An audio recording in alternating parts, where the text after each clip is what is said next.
Merhabalar, kanalıma hoş geldiniz. Bugün sizinle cumartesi günü vizyona girecek olan Stitch karakterini, animasyon karakterini yapmaya deneyeceğiz diyelim. Ben denedim bir tane. Umarım beğendiyseniz sizlerle birlikte ikincisini yapalım bakalım. Şimdi öncelikle kafa yapımıyla başlayacağım arkadaşlar. Ben dilerseniz benim en koyu mavi ipim buydu. Şu rengi, kafa rengi, ana rengini benimki biraz yeşile kaçıyor olabilir. Daha koyu ton, bu açık ton bir mavi, koyu ton bir mavi kullanabilirsin. Tığım şöyle göstereyim. 2,5 numara tulip tığını kullanacağım. İplerim Peria, kar topu ve Peria. Bu Peria X Large'ın ürünü. Bunlar da kar topunun. Renklerim açık mavi, pembe, koyu mavi ve orta mavi diyeyim size. Koyu ve açığın ortasında bir mavi renk kullanacağım. Ana renklerimiz bunlar. Geriye kalan elyaf ve keçe. Öncelikle kafayla başlıyoruz arkadaşlar. Kafa rengimizle. Sihirli halkamızı oluşturuyoruz. Hemen sihirli halkamızın içerisine 6 tane sık iğne yapıyoruz. 1 2 3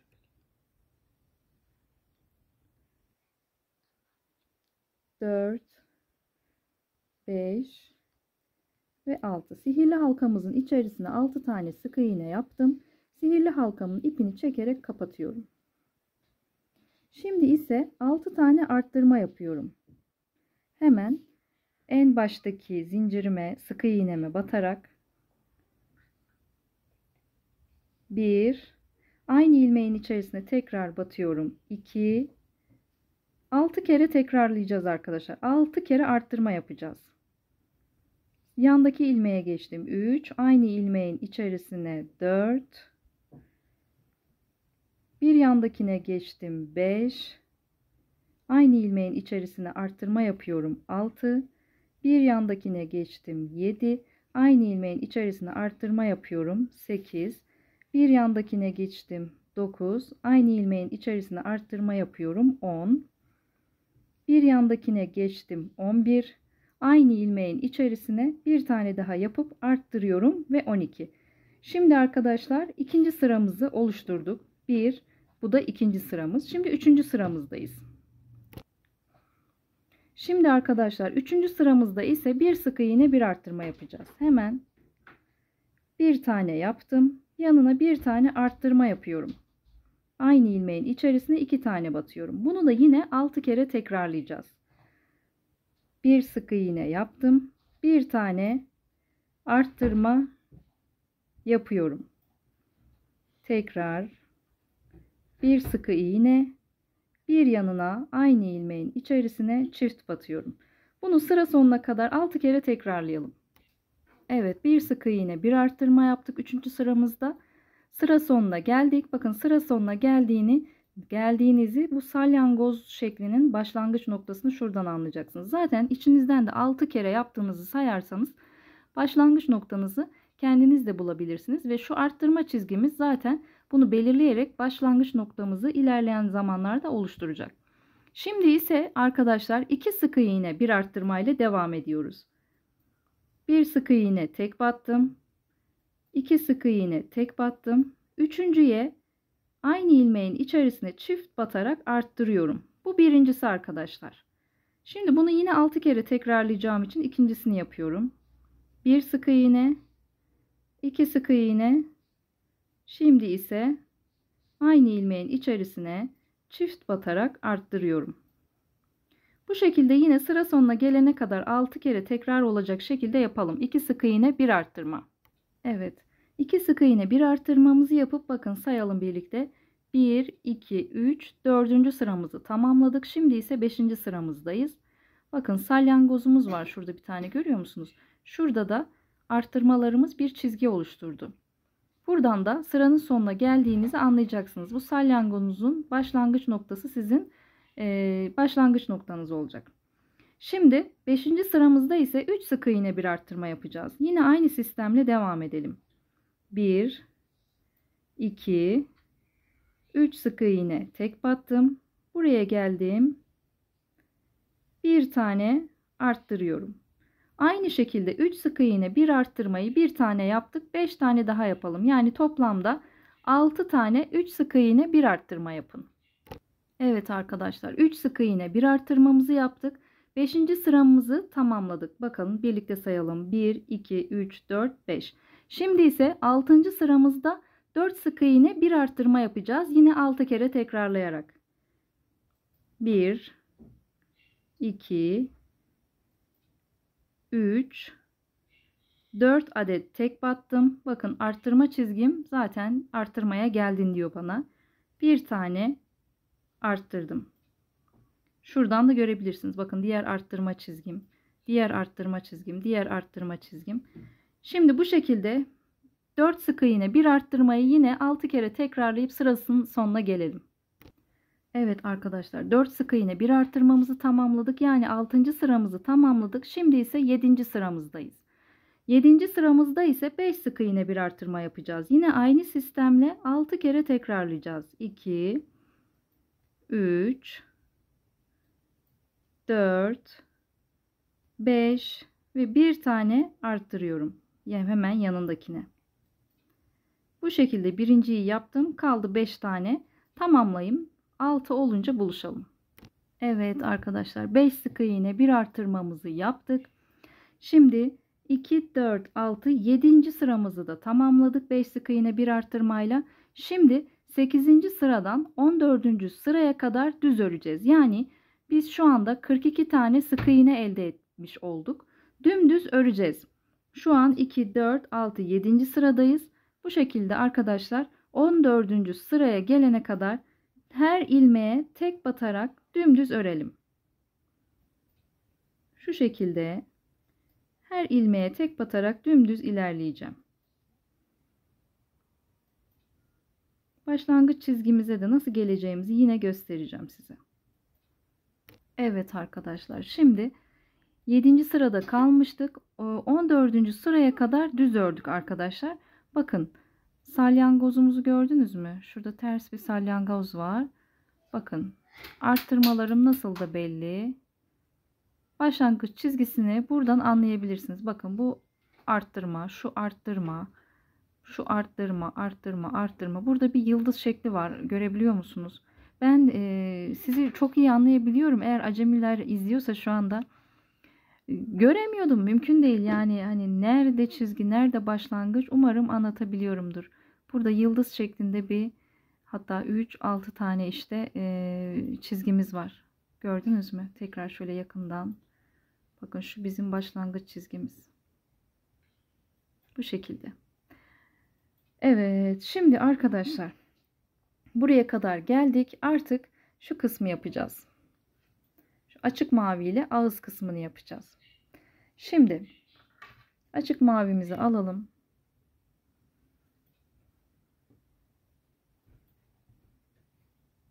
Normalde ilmek belirleyici koyuyorum. Bu videoda da ilmek belirleyicisiz de aslında yapabileceğinizi göstermek istiyorum. Ben normalde ilmek belirleyici falan kullanmıyorum. Bunu net olarak gösterebilmeyi umuyorum size.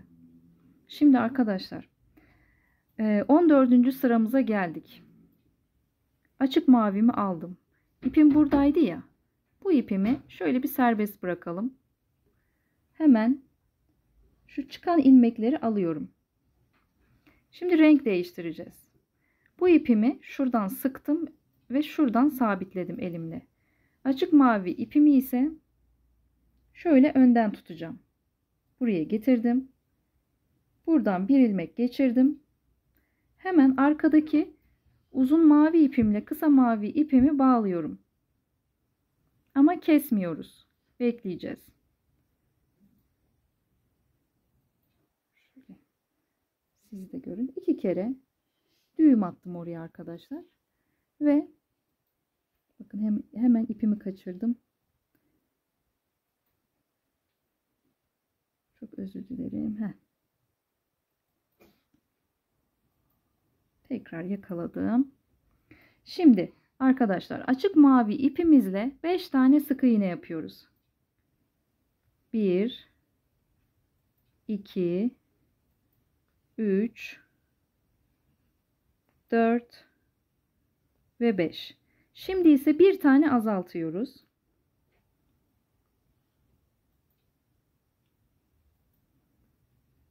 Şimdi tekrar 5 sık iğne yapıyoruz. 1 2 3 4 5. Şimdi tekrar azaltmamı yapıyorum.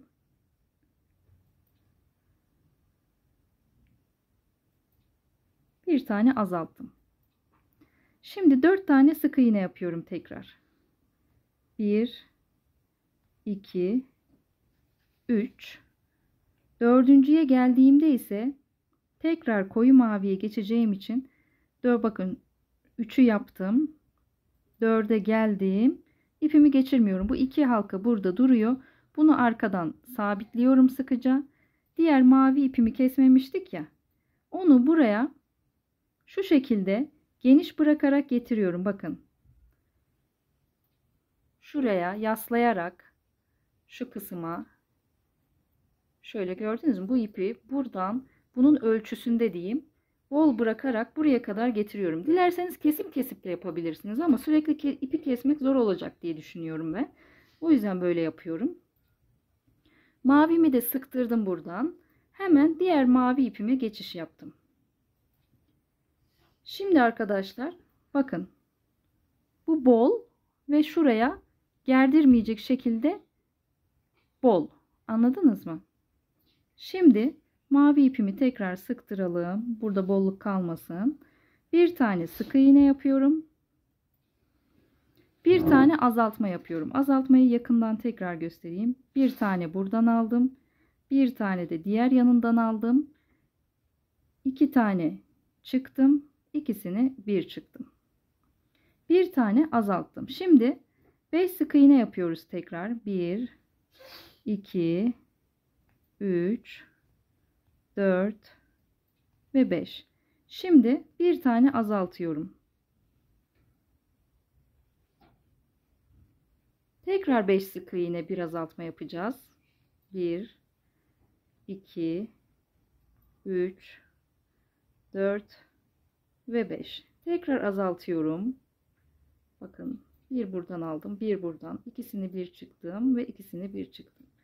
Şimdi bir 5 sık iğne bir azaltma daha yapıyoruz. Yani 3 kere tekrarlıyoruz. 2 3 4 ve 5. Şimdi bir azaltma daha yapıyorum. 2 tanesini bir çıktım. Şimdi tekrar açık maviye geçeceğimiz için ipimi bu şekilde 2 halkada bırakıyorum. Koyu mavi ipimi bıraktım. Açık maviyi alıyorum. Ve yine bakın buranın oranı kadar ip bırakıyorum. Daha fazla da bırakabilirsiniz. Hiç sorun değil ama azını bırakmayın.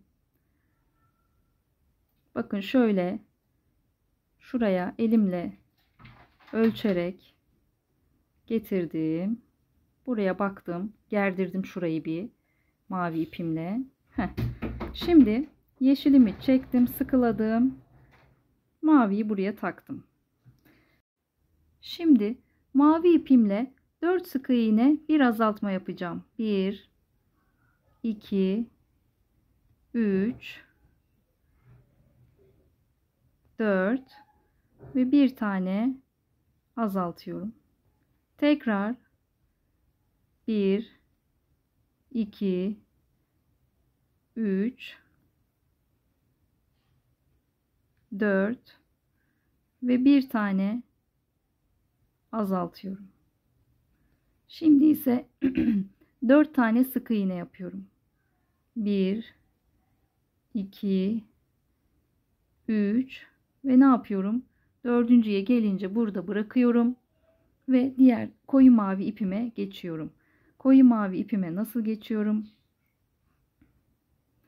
Koyu mavi ipimi uzun bırakmayı unutmayarak, bırakırsanız yandık arkadaşlar. Eğer dediğim gibi bu size zor geliyorsa mesela burada kesin ipi, tekrar ekleyin, yeniden başlayın. Hiç sıkıntı değil. Evet, mavi ipimi gerdirdim. Buradan tuttum. Diğer koyu mavi ipimi ekledim ve yeterince bol bıraktığımdan emin olarak. Şimdi ise koyu mavimle bir azaltma yapıyorum hemen. Bakın aldım. İkisini bir çıktım. Bir tane azaltma yaptım. Bir tane sık iğne yaptım. Şimdi ise 4 sık iğne bir azaltmadan 3 tane yapacağız. 1 2 3 4 bir tane azaltıyorum. Birinciyi yaptım. İkinciyi yapalım. 1 2 3 4 bir tane azaltıyorum. İkinciyi yaptık. Şimdi üçüncüyü yapıyoruz. 1 2 3 4 ve bir tane azaltıyorum arkadaşlar. Bu şekilde ve 2'de kalıyorum. Çünkü yine açık maviye geçiyorum. Şimdi hemen ipimi bıraktım. Açık mavi ipimi alamadım bir türlü. Açık mavi ipimi aldım. Yeterince uzun bıraktığımdan emin olarak bakın şurayı şöyle gerdiriyorum. Yeterince uzun bıraktığımdan emin olduğumda yeşil ipimi de gerdirip hemen bir tane halka alıyorum. Şimdi ise açık mavi ipimizle arkadaşlar 3 sık iğne bir azaltma yapacağız. Hemen yanındakine battım. 1 2 3 ve bir tane azaltıyorum. 3 sık iğne bir azaltmamdan 3 tane yapacağız. Birinciyi yaptık. Şimdi ikinciyi yapalım. 1 2 3. Bu da ikinci. Şimdi üçüncüyü yapalım. 1 2 3 ve bir tane azaltıyorum hemen. Ve burada bırakıyorum. Mavi ipime geçiyorum.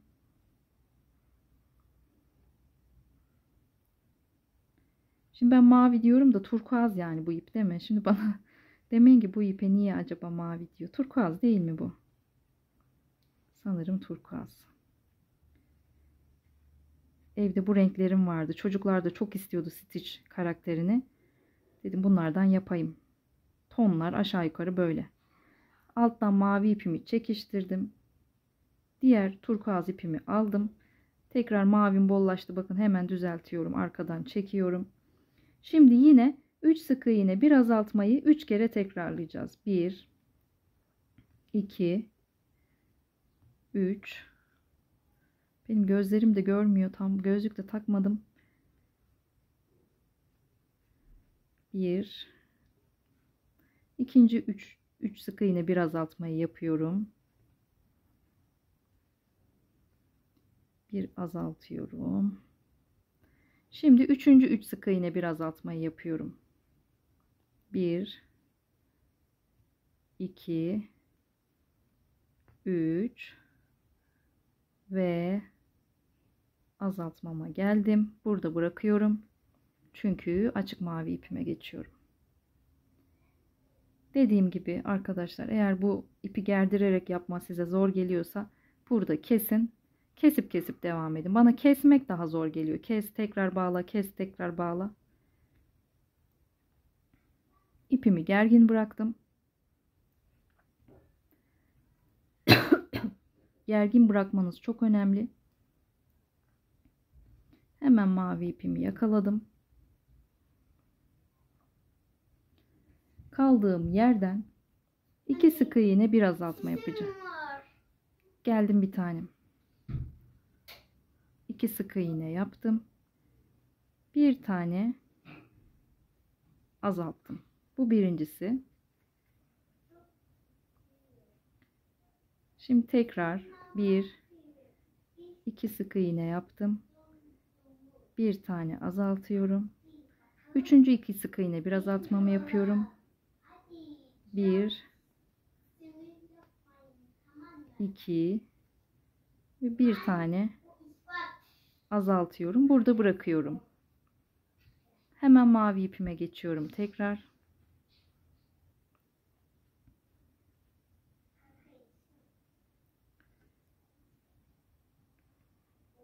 Benim bugün hiç gözüm görmüyor. Şu şekilde bolluğundan emin olduğum mavi ipimi de çektim iyice. Şimdi yine tekrar iki sık iğne bir azaltma yapıyorum. Kaldığım yerden bir, kamerayı hiç göremiyorum. Ben alttan bakarak elime örüyorum. Kusura bakmayın. Umarım güzel oluyordur.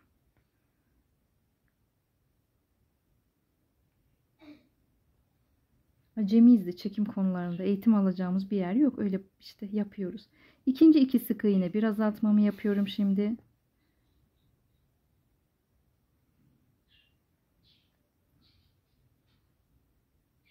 Şimdi ise üçüncü iki sık iğne bir azaltmamı yapıyorum. Bir, iki, bir azaltmamı yaptım. Şimdi direkt koyu mavi ile gideceğiz arkadaşlar. Artık açık mavimizi kesebiliriz.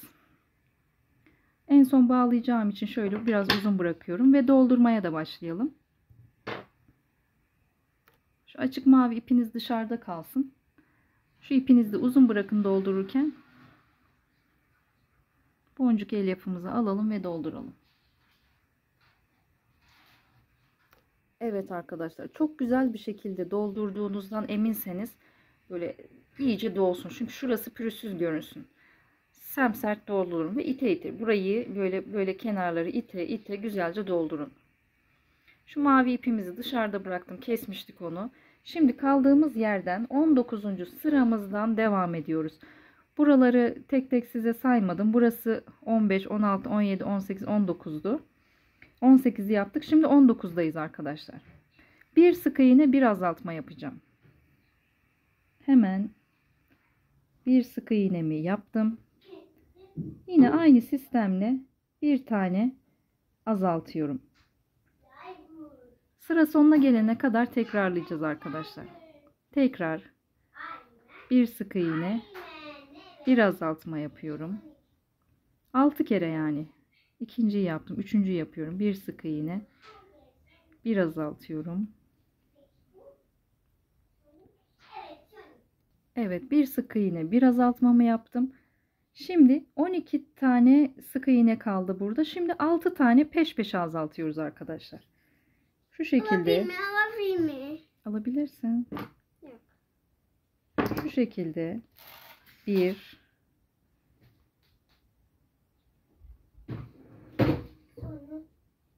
2, bakın görünmeyeceğini düşündüğüm yerlerde kaba bir azaltma tekniği kullanıyorum. 2 tane yaptım. Üçüncüyü yavaş göstereyim. Bakın ön ilmeklerden almıyorum da hepsini bir alıyorum ve üçünü bir çekiyorum. Bu şekilde.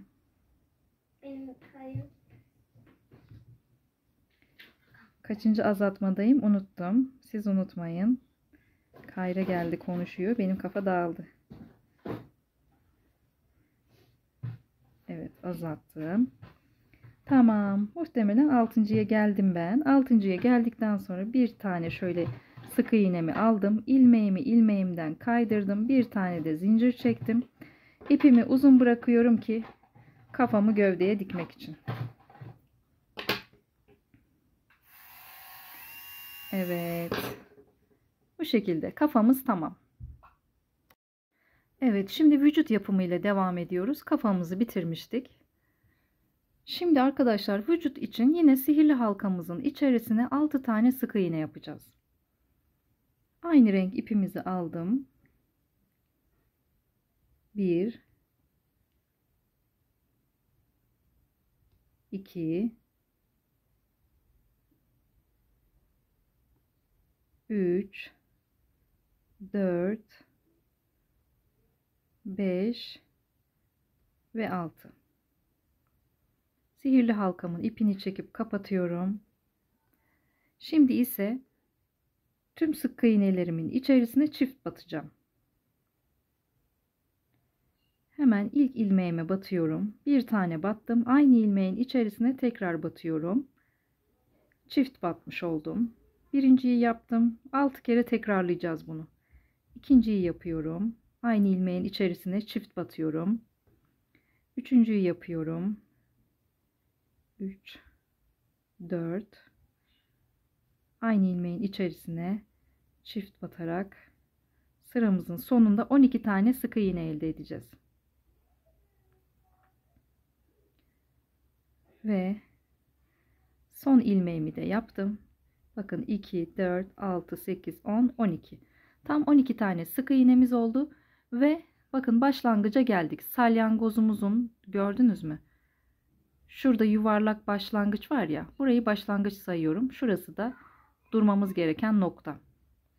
Şimdi arkadaşlar bir sık iğne bir arttırma yapalım. Yine 6 kere bir sık iğne yaptım. Bir yandakine çift batıyorum arkadaşlar. Bir tane yaptım. İkinciyi yapıyorum. Bir sık iğne tek battım. Hemen yanındakine çift batıyorum. Aynı ilmeğin içerisine 2 tane batıyorum. Üçüncüdeyiz. Bir sık iğne bir arttırma. Bunu 6 kere tekrarlayalım. Evet, 3. sıramızı tamamladık. Bir sık iğne bir arttırma yaptık 6 kere. Şimdi ise 4. sıramızda 2 sık iğne bir arttırma yapıyoruz. Yine 6 kere. 1 2 ve arttırmamı yapıyorum. Aynı ilmeğin içerisine çift batıyorum. Tekrar bir tek battım. İkinciyi tek battım. Üçüncüyü aynı ilmeğin içerisine çift batıyorum. Bu şekilde 6 kere tekrarlayalım. 4. sıramızda 2 sık iğne bir arttırmamızı tamamladık. Şimdi 5. sıramızda ise 3 sık iğne bir arttırma yapacağız. 1 2 3 ve bir tane arttırıyoruz.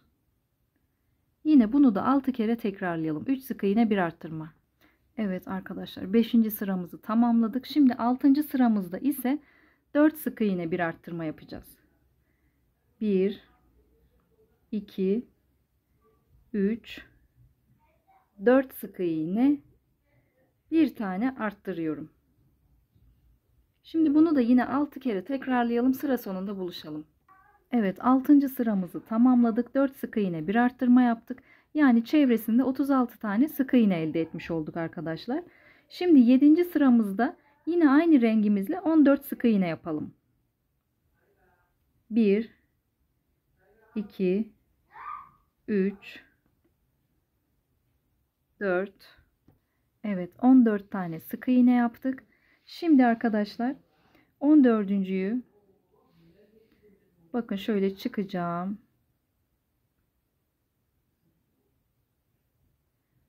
Açık mavi renge geçeceğim. Bunu buradan sıkılayıp şuradan tutuyorum.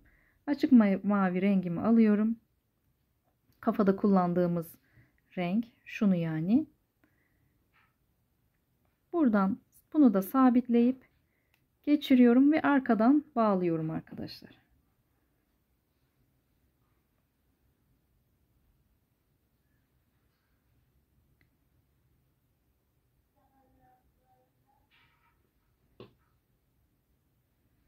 İpimi kesmiyorum. Geçen kafada yaptığımız gibi bol bırakarak arkadan devam edeceğim. Şimdi açık mavi rengimle ise 8 tane sık iğne yapıyorum. 1 2 3 4 5 6 7 ve 8.'ye geldiğimde üstten alıp geçirmiyorum, bekliyorum, diğer rengime geçiyorum. Arkadan mavi rengimi geniş bırakarak, bakın şöyle, kafada tam net gösterememiştim yuvarlak olduğu için, bunda net görebileceksiniz. Buradan buraya getiriyorum. Mavi rengimi sıktım. Şimdi koyu mavi rengimle yine 14 tane sık iğne yapıyorum. 1 2 3 4 13 ve 14. Şimdi 8. sıramdayım. Bakın başlangıç çizgime, yine salyangozuma geldim. Şuradayım. 8. sıramda yine koyu mavi ipimle, yani aynı ipimle 13 sık iğne yapıyorum. 1 2 3 4 12 ve 13. 13. sık iğnemi buradan alıp geçirmeden 2 halkamla bekliyorum. Açık mavi ipime geçiyorum. Şimdi ise açık mavi ipimi buradan buraya getiriyorum. Şu şekilde rahat, bol bırakarak, gerdirmeden. Buradan sabitleyince ilmeğimi hemen halkamı alıp geçirdim. Diğer koyu mavi ipimi de sıktım. Şimdi 10 tane sık iğne yapıyoruz. 1 2 3 4 5 6 7 8 9 ve 10'uncuda kalıyorum. Tekrar koyu mavi ipime geçiyorum. Halkamı buradan geniş bırakıyorum ipimi.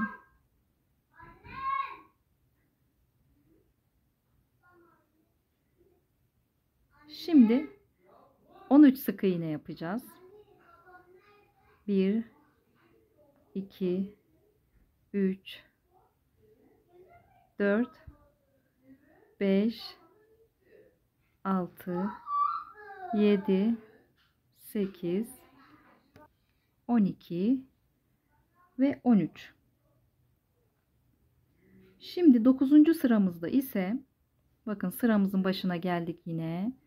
Sol salyangozumuzdan anlayacaksınız. Şimdi 9. sıramızda ise 4 sık iğne bir azalt yapacağız 2 kere. 1 2 3 4. Bir tane azaltma yapıyoruz. Ön ilmeklerden aldım. Halkamı geçirdim. 2 halkadan çıktım. Şimdi tekrar ikinci 4 sık iğne bir azaltmamı 2 3 4. Tekrar azaltıyorum.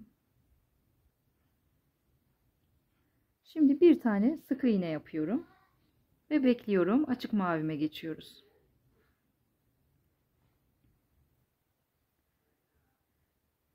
Evet, şu şekilde bol bırakarak açık mavi ipime geçtim. Halkamı çıkardım. Mavi ipimi de sıktım. Şimdi açık mavi ile 3 tane sık iğne yapıyorum. 1 2 3. Şimdi 2 tane azaltma yapıyorum. Peş peşe 2 azaltma. Bir azalttım.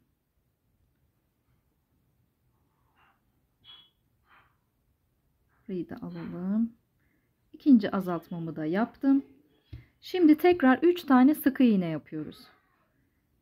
1 2 3. sık iğnemi yaptım. Tekrar koyu mavime geçiyorum.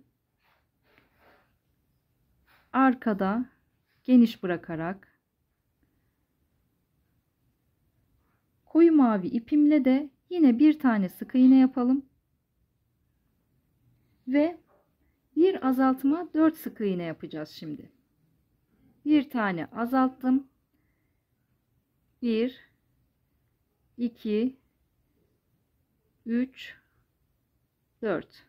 Şimdi tekrar bir tane azaltıyorum ve 4 sık iğne. 1 2 3 ve 4. Dördüncüyü yaparken tamamen çıkalım, pardon. Başlangıç çizgime geldim. Şimdi arkadaşlar koyu mavi ile yine aynı rengimizle 11 tane sık iğne yapalım. 1 2 3 4 5 6 7 8 9 10 ve 11.'ye geldim. Bekledim. Rengimi değiştiriyorum. Açık maviye geçelim. Boş bıraktım. ilmeğimi arkadan sıktım. Şimdi 8 tane açık mavi yapacağız. 1 2 3 4 5 6 7 ve 8. 8.'ye geldim. İlmeğimi, ipimi geçirmedim. Bekliyorum. Koyu mavime geçtim. Arkadan bakın bol bırakarak, bol bırakmayı unutmayın. Buradan geçirdim. Mavi ipimi de hemen sıkıyorum. Şimdi tekrar koyu mavimle 11 tane sık iğne yapıyorum. 1 2 3 4 5 6 7 8 9 10 ve 11. Şimdi arkadaşlar yine başlangıç çizgime geldim. Koyu mavimle 3 sık iğne, bir azaltma yapacağım 2 kere. 1 2 3 sık iğne yaptım. Bir tane azaltıyorum. Şimdi tekrar 1 2 3 sık iğne yaptım. Bir tane azaltıyorum. Ve yanına bir tane daha sık iğne yapıyorum. İlmeğimi burada bırakıyorum. Şimdi açık maviye geçiyorum.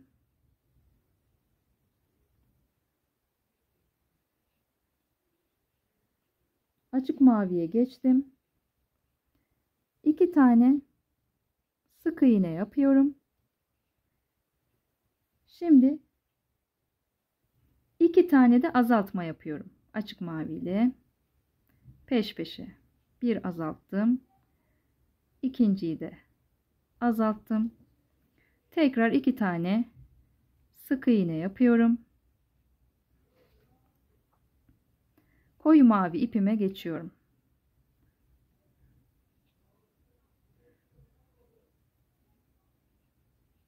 Kolay olsun diye koyu mavi diyorum. Turkuaz her zaman aklıma gelmeyebilir. Şimdi koyu mavi ipime geçtim. Bir tane sık iğne yaptım. Şimdi bir azaltıyorum. 3 tane sık iğne yapıyorum. 1 2 ve 3. Tekrar bir tane azaltıyorum. 1 2 ve 3. Şimdi koyu mavi iple yine 12. sıramızdayız arkadaşlar. Koyu mavi ipimle 9 tane sık iğne yapıyorum. 1 2 3 4 5 6 7 8 ve 9. 9'da kalıyorum. Açık mavi ipime geçtim.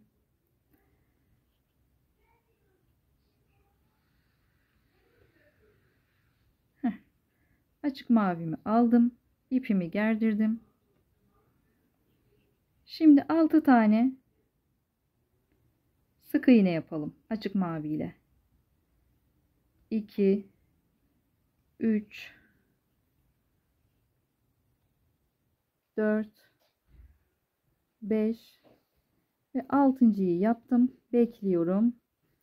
Tekrar koyu mavi ipimi aldım.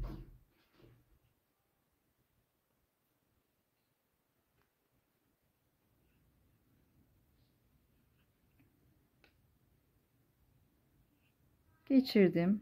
Açık maviyi sıktık. Koyu mavi ipimle de 9 tane sık iğne yapıyorum şimdi. 1 2 3 4 5 6 7 8 ve 9. Başlangıç çizgime geldim. Şimdi son sıramızdayız. 13. sıramızdayız. koyu mavimle 2 sık iğne bir azaltmayı 2 kere yapacağım. 2 sık iğne yan yana, bir tane azaltıyorum. Biri yaptım, ikinciyi yapıyorum. 2 tane sık iğne, bir tane azaltıyorum ve bir tane yanına sık iğne yapıyorum, bekliyorum. Hemen rengimi değiştim. İpimi gerdirdim. Gerdirdim derken oraya kadar serbest bıraktım diyelim. Evet. Bir tane sık iğne yaptım. Şimdi 2 tane azaltıyorum. Bu bir. İkinci azaltmamı yapıyorum. Bir tane daha sık iğne yapıyorum. Hemen rengimi değiştiriyorum.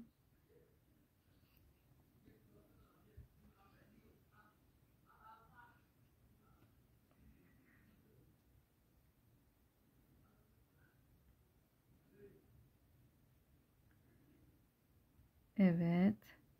Şimdi arkadaşlar koyu mavi ipime geçtim. Bir tane sık iğne yaptım. Şimdi bir azalt, 2 sık iğne yapacağız.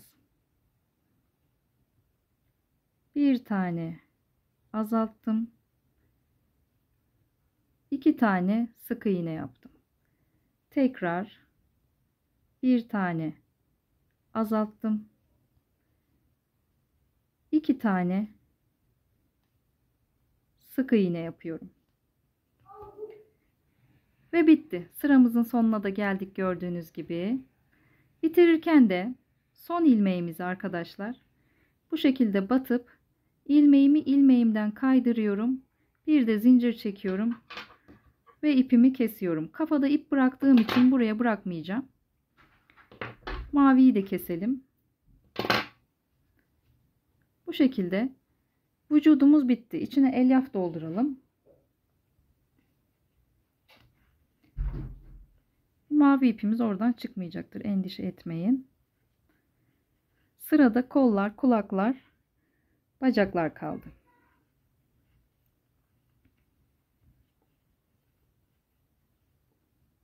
Evet, elyafımı da doldurdum. İyice şurayı gerdirerek doldurursanız şu şekilde kafaya dikeceğiz en son arkadaşlar. Şimdi arkadaşlar kulak yapımına geçtik. Pembe ve yine turkuaz rengi ipimizi kullanacağız. Öncelikle pembeden başlayacağız örmeye. Şimdi birlikte yapalım. Ben bir tanesini ördüm. İpini de uzun bıraktım dikmek için. Sizden de tavsiyem bir tanesini ipini uzun bırakmanız dikmek için. Pembe ipimizle başlıyoruz. Şimdi arkadaşlar 12 tane zincir çekiyoruz pembe ipimizle. 1 2 3 4 5 6 7 8 9 10 11 ve 12. 12 tane zincirimi çektim. Zincirimin üzerine 10 tane sık iğne yapıyorum. 1 2 3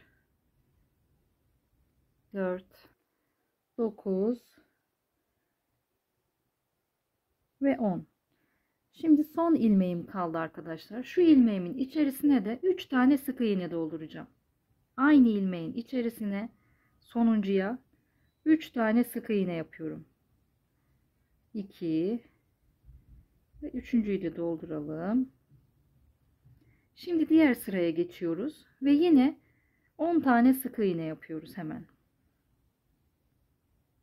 1 2 3 9 10. ilmeğimi yapıyorum. Şimdi son burası kaldı. Buraya da bir tane arttırma yapıyorum.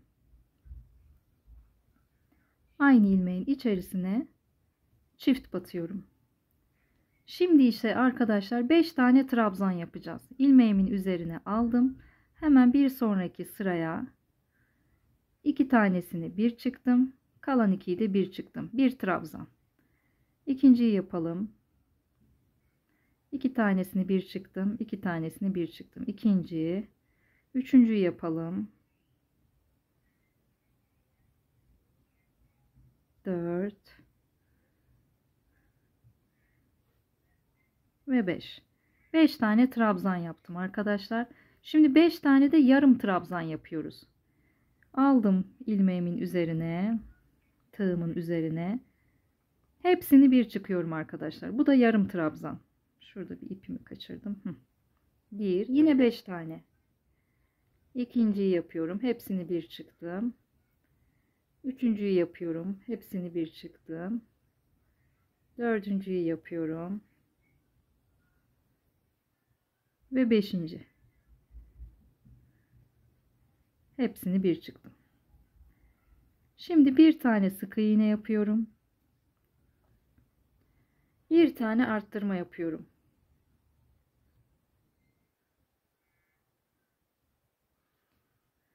Üç tane sık iğne yapıyorum şimdi yanına. Hemen yanından devam ediyorum. 1 2 3 5 yarım trabzan yapacağız yine. İlmeğimin tığımın üzerine aldım. Üçünü bir çıkıyorum. Bu yarım trabzan demek. 2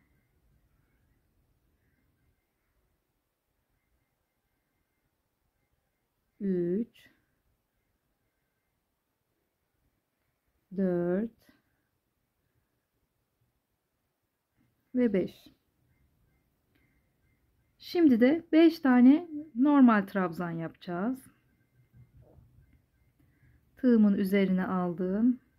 1 2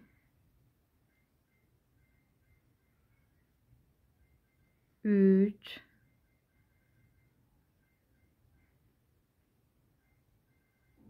4 ve 5.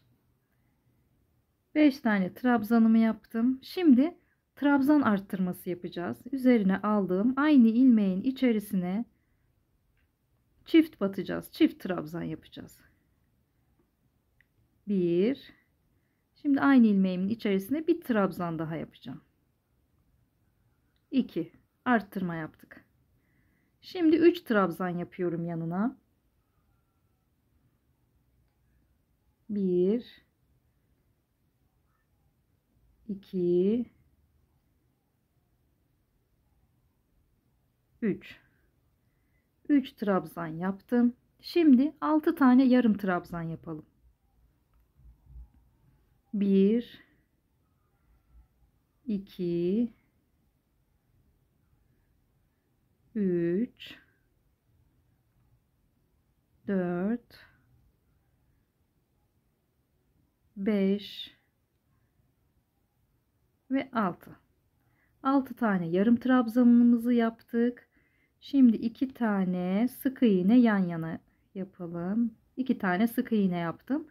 2 tane de arttırma yapıyorum. Birinciyi yaptım. Aynı ilmeğin içerisine çift battım. Bir yanına tekrar aynı ilmeğin içerisine çift battım. 2 tane de arttırma yaptım.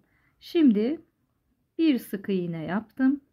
Hemen yanındakine bir sık iğne daha yapıp ilmeğimi ilmeğimden geçirerek kaydırıp bir zincir çekip ipimi burada kesiyorum. İç kulağımız hazır. Şimdi turkuaz ipimize geçelim. Artık turkuaz diyeceğim. Yine aynısını yapacağız arkadaşlar. Hemen 12 tane zincirimizi çekelim. 1 2 3 4 5 6 7 8 9 10 11 12 tane zincir çektim. Zincirimin üzerine 10 tane sık iğne yapıyorum. Hemen ikinciden devam ediyorum arkadaşlar. 1 2 10 tane sık iğne yaptık. Son ilmeğimiz kaldı. Bu ilmeğimin içerisine de yine 3 tane sık iğne yapıyorum. Aynı ilmeğin içerisine pembede olduğu gibi 3 tane sık iğne ile dolduruyorum. Şimdi tekrar 10 tane sık iğne yapıyorum. Hemen devam ediyorum yanından. 1 2 10 tane sık iğnemi yaptım. Hemen baştaki kalan ilmeğime de arttırma yapıyorum sık iğne ile. 1 2. Tamamen pembeyle aynı ama yine de bunu da göstereceğim size. Hem tekrar etmiş oluruz. Hem de geriye dönmeyin. Şimdi 5 tane trabzan yapıyorum.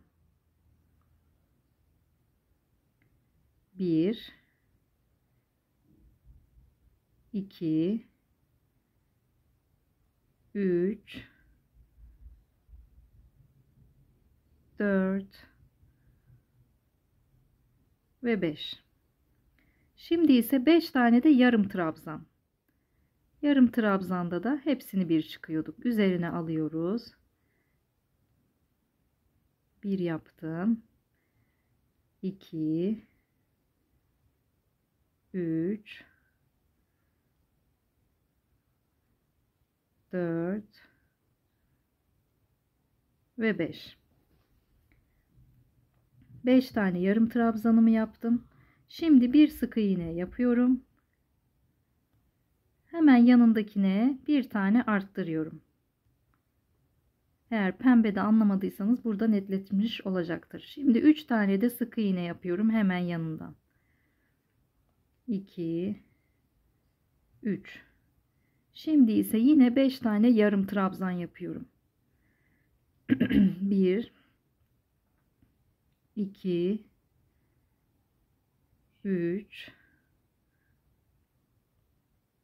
4 ve 5. Şimdi ise 5 tane trabzan yapıyorum. Normal trabzan. İkili yani. 1 2 3 4 ve 5. Şimdi ise trabzan arttırma yapacağız. Hemen yanındaki ilmeğe, aynı ilmeğin içerisine 2 tane trabzan yapıyorum. Şimdi ise 3 tane trabzan daha yapıyorum yanına. 1 2 3. 3 trabzan daha yaptım. Şimdi 6 tane de yarım trabzan. 1 2 3 4 5 ve 6. 6 tane yarım trabzanımı yaptım. Şimdi bir sık iğne, 2 sık iğne yaptım hemen yanına. 2 tane de arttırma yapıyorum. 1 2, aynı ilmeğin içerisine çift battım. Hemen yanındakine yine 1 2, aynı ilmeğin içerisine çift battım. Şimdi bir sık iğne, ikinci sık iğnemi de yapıyorum ve pembe kulağımı alıyorum. Bakın, bitirdiğimiz noktadan birleştiriyorum. Hepsi aynı ilmeğe denk gelecek şekilde böyle iç içe koyun. Şu bitirdiğiniz yere denk gelsin. Şimdi bir bundan alıyorum. Bir karşıdan örüyorum. Normal sık iğne. Karşılıklı örüyorum. Bu şekilde sıramızın sonuna kadar gelelim. Bakın. Karşılıklı öre öre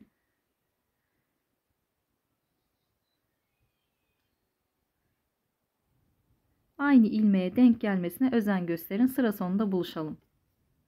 Evet. Sonuncuyu da birleştirdim. Bir ilmek aldım. İlmeğimi ilmeğimden kaydırdım. Bir tane de zincir çektim. Ve ikinciyi kısa kesiyorum. Siz birinciyi uzun kesin. Kısa kestim. Hemen şuralardan gizleyerek ipimi kaybediyorum içinde.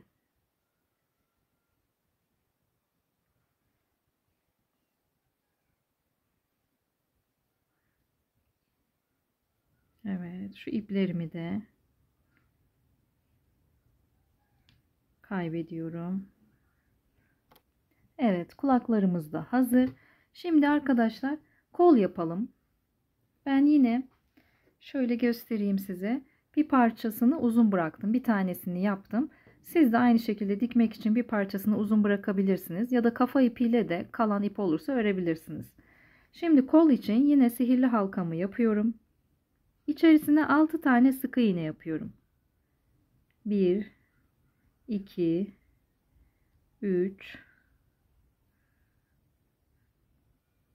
4, 5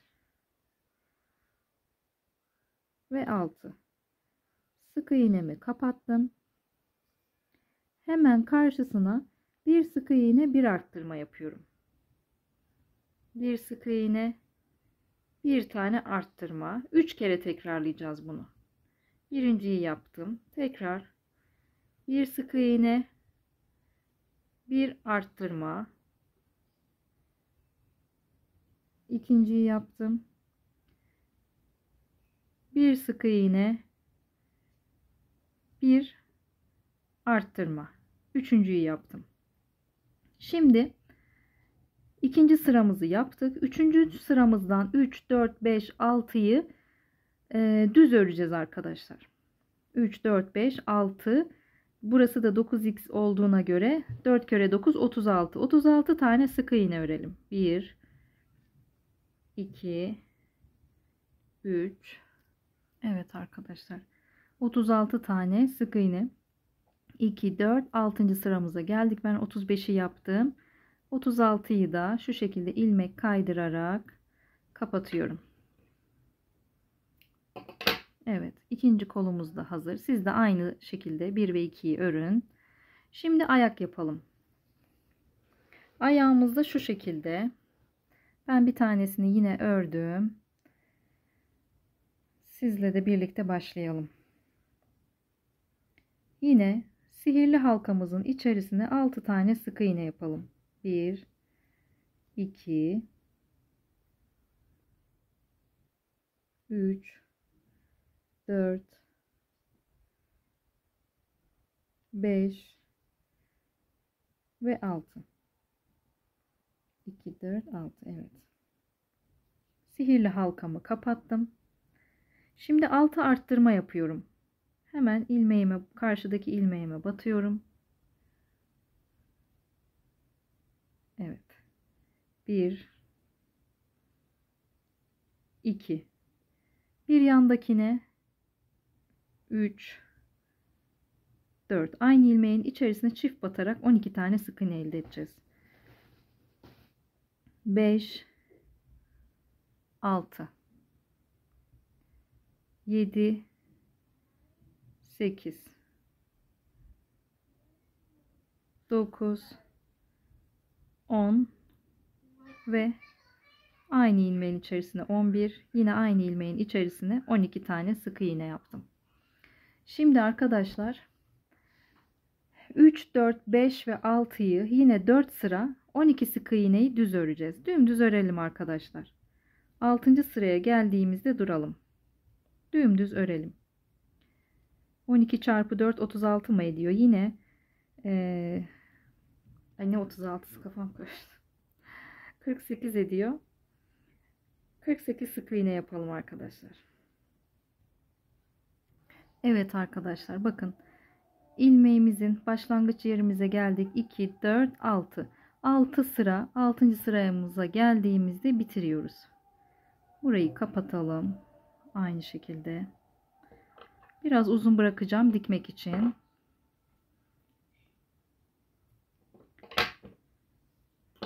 Tamamdır. Ayağımız hazır. Şimdi arkadaşlar ayağımız bitti. Tırnağımızı yapacağız. Koyu mavi ipimi aldım. Şimdi arkadaşlar bakın 1, 2 sayma yerimizden, salyangozumuzdan 1, 2 ikinci sıranın başlangıcına tığımı geçirdim. Buradan ipimi aldım. 2 tane zincir çektim. 1, bu ipimi şöyle geri atabilirsiniz. 2 tane zincir çektim arkadaşlar. Bir tane trabzan yapıyorum. Hemen yanındakine. Aradan geçiriyorum. Bir tane trabzan yapıyorum. Trabzanımı yaptım. Yine hemen yanındaki sıraya bu şekilde battım. Tığıma aldım. 2 tane kaldı ya. İlmeğimi ilmeğimden geçiriyorum arkadaşlar. Şimdi tekrar arkadaşlar bir trabzan daha yapıyorum. Bir tane zincir çekiyorum. İpimi üzerine alıyorum. Hemen yanındakine geçiriyorum. Trabzanımı, ikili trabzanımı yapıyorum. Şimdi ilmeğimi almadan bir yandakine batıyorum. İçinden geçiyorum. İlmeğimi ilmeğimden kaydırıyorum. Şimdi bir zincir çekiyorum. Bir trabzan daha yapacağız. Tekrar üzerine aldım. İkinci trabzanım, üçüncü son trabzanımı yapıyorum. Tekrar bir yanındakine ilmek kaydırarak çıkıyorum ve kesiyorum. Evet. Bakın tırnaklarımız bu şekilde. İpleri de bu içlerden alarak gizliyoruz. Uzun parçaları da keselim. Şunları da ister içine tepiştirebilirsiniz, ister kesebilirsiniz. Evet, ikinci ayağımız da hazır. Şimdi arkadaşlar dikmeye başlıyorum. Ben çuvaldız kullanıyorum dikerken. Diğer videolarımda da anlatmıştım. İlk izleyenler için söylüyorum. Çuvaldız iğnesi amigurumi'de çok rahat oluyor. Şu karnımı biraz daha doldurayım ben, vücudumu. Şimdi kafayı buradan ipimiz vardı ya arkadaşlar. Bunu da bu şekilde kapatabilirsiniz. Hazır tığımızı ipimizi geçirmişken. Şimdi el yapınızı doldurduğunuzdan eminseniz başlayalım. Şuranın eşit olmasına özen gösteriyorum. Denk gelmesine. Karınla birlikte. Bakın. Şuralardan dikmeye başlıyorum. Bir üstten alıyorum, bir alttan.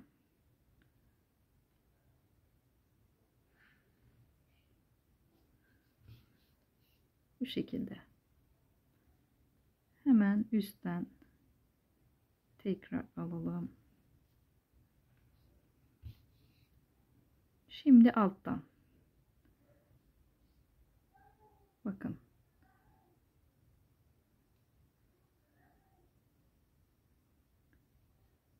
Evet. Bu şekilde devam ediyoruz.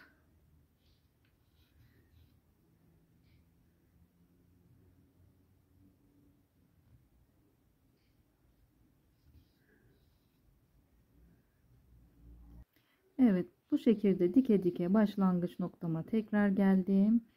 Bakın arkadaşlar, bu şekilde dikerseniz iziniz de belli olmaz. Şimdi kollara geçelim. Ben kolu dikmek için uzun ip bırakmıştım ama kafayı uzun bırakmışım. Muhtemelen yetecek. Kollarımızı da yine bu iplerimizi şuralardan gizleyerek içleri alacağım. Çok belli oldu. Biraz daha gizleyelim. Şöyle içeriden çekeyim. Uzun ipleri ister kesersiniz, ister içine itersiniz. Ben kollara elyaf koymayacağım. Dilerseniz koyabilirsiniz. Kesin bir konulmaz diye bir durum yok. Kafamı diktikten sonra hemen kolun mavinin bitişine geliyorum. Hemen bitişine. Ve kolumu ikiye katladım. Bu şekilde dikeceğim. Hemen kafanın dibine dikiyorum.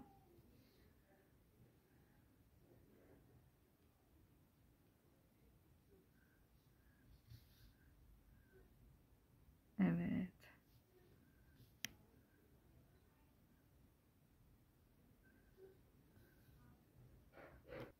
Şimdi iğnemi karşıya geçirdim. Diğer kolum bitti. Bu kolumu da yine aynı şekilde ikiye katlayarak dikmeye başlıyorum.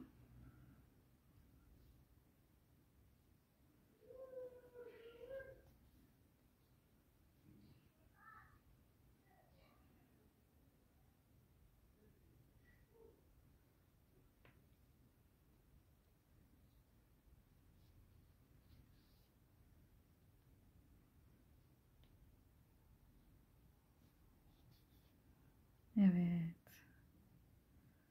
Şimdi ayağımızı dikecek. Ayağımıza çok az bir elyaf koyalım. Çok böyle aman aman sıkış bıkış olmasın. Hafif koyalım ve dikelim.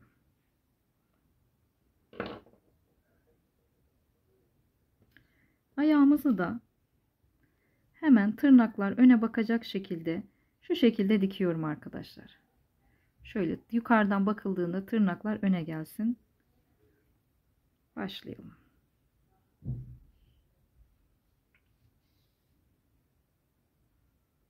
Buraların videosunu çok çekmeyeceğim. Dikim olduğu için biliyorsunuzdur diye düşünüyorum. Şimdi ikinci bacağa geçtim. Yine aynı bu karnın oval çizgisinin yanından eşit olacak bir şekilde dikiyorum.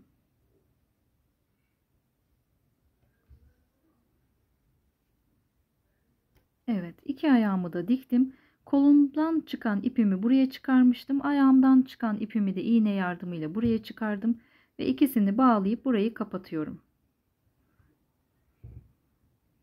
Artık beller tutulmaya başladı. Bir saati geçiyor.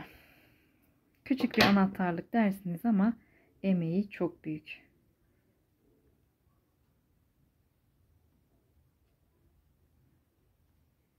Evet. Şimdi kulaklarımızı dikelim. İpini uzun bıraktığım kulağımı aldım arkadaşlar. Biraz şunu şöyle yapalım. Şuradan ipimizi uzun bırakmıştık ya. Bunu bakın şuradan belli oluyor çizgisi zaten. İkiye katlıyorum. Şu şekilde ikiye katlayıp pembe kısmı da şöyle dışa doğru iterek bunu buradan dikeceğiz arkadaşlar. Şuradan karşılıklı rastgele dikiyorum. Herhangi bir sayısı sırası yok.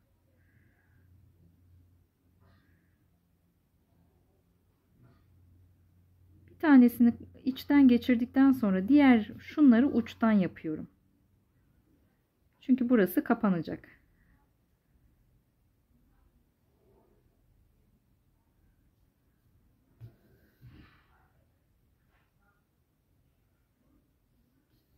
Şu şekilde daha önce ördüğüm son ilmeklerden yaptım. Burayı birleştirdim. Şimdi aldım. Bakın tam yanağın şu çizgisinden dikeceğiz.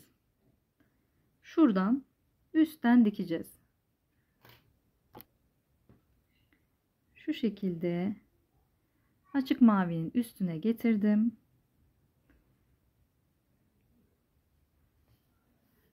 Evet.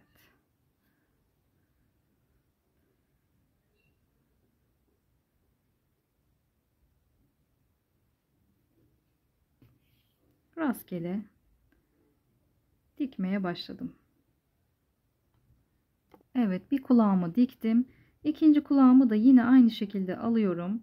Bakın şu çizgiden itibaren şu şekilde katlıyorum. Dilerseniz bunu öncesinde de dikebilirsiniz. Sonra bu pembesini de dışa çıkararak buradaki ipimi karşıya geçirmiştim zaten. Buradan dikmeye başlıyorum.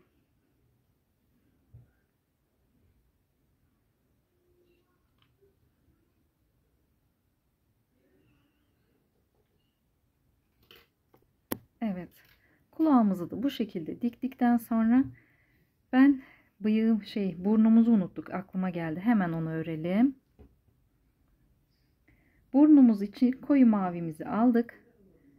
5 tane zincir çekiyorum.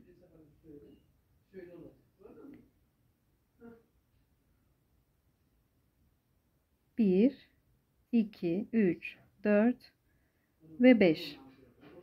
Bir tane sık iğne yapıyorum. Halkamın üzerine, zincirimin üzerine.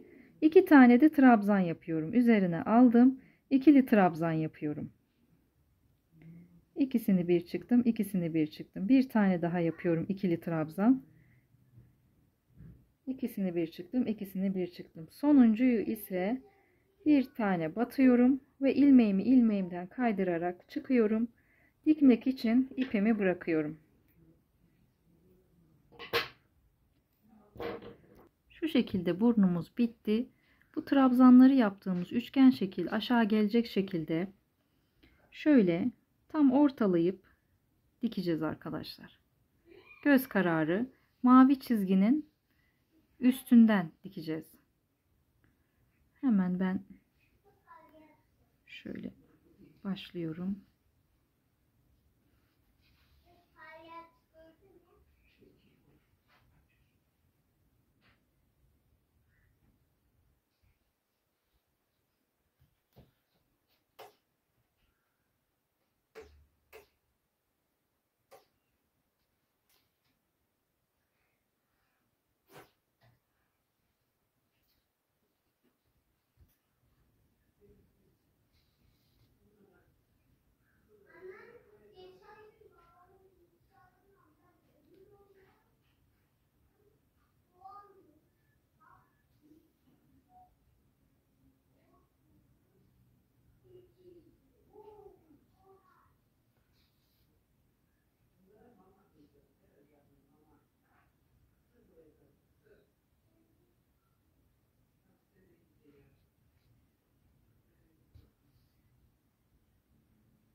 Nereye?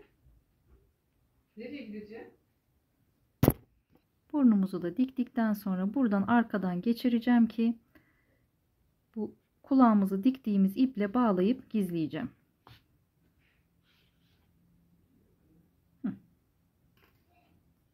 Evet arkadaşlar, göz yapımında da şu şekilde ince keçeler kullandım. Gözlerimi göz kararı ovaller yaptım. Yumurta gibi, elips mi diyeyim ya da siyah. Normal uhumu alıyorum. Şu Pelikon marka Pelikan'ın uhusunu alıyorum. Bununla yapıştıracağım.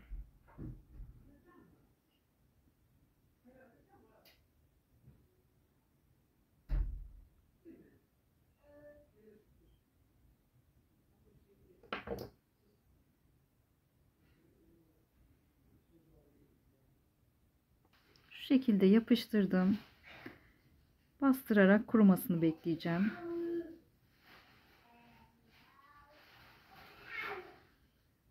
Ben örgü gözleri sevmiyorum. Örgü göz çok güzel durmuyor. Bu uhu da inanın çıkmıyor. Ben daha önce Spiderman'de falan da keçe göz kullandım. Çıkmıyor yani, mümkün değil.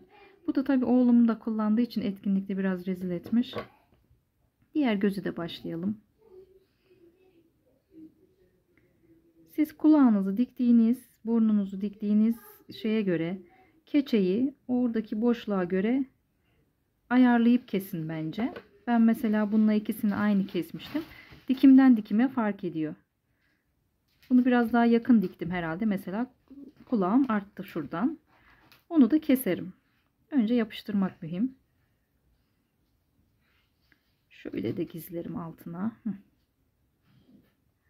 Önemli olan düzgünce yapışması.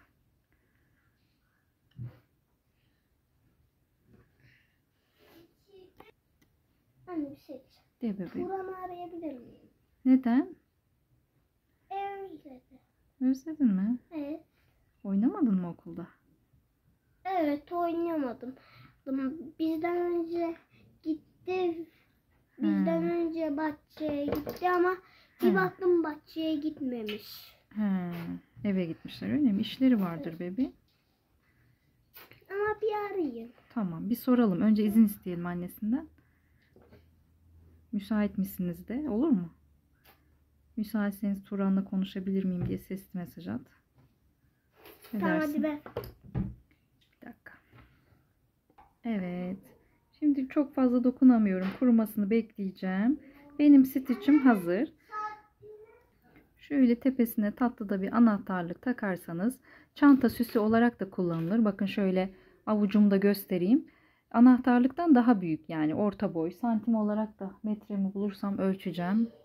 Evet, santim olarak da otururken hali arkadaşlar tam 8-9 santim. 8-9 santimlik, bakın cetvelin şu kadarı kadar 8-9 santimlik bir stitch ördük. Ben nedense videolarda pasaklı çalışıyorum. Normalde titiz çalışırım ama video çekerken kameradan bakıp yapmaya çalıştığım için elimi göremiyorum, çünkü elim altında. O yüzden kusura bakmayın, biraz uhu falan bulaştırdım buralara. Siz titiz çalışırsınız diye umut ediyorum. Çok teşekkür ederim beni dinlediğiniz için. Umarım sizinki de çok güzel olacaktır. Güzel günlerde kullanmanız dileğiyle. Lütfen güzel yorumlarınızı eksik etmeyin ve kanalıma abone olmayı unutmayın. Teşekkür ederim. Görüşmek üzere.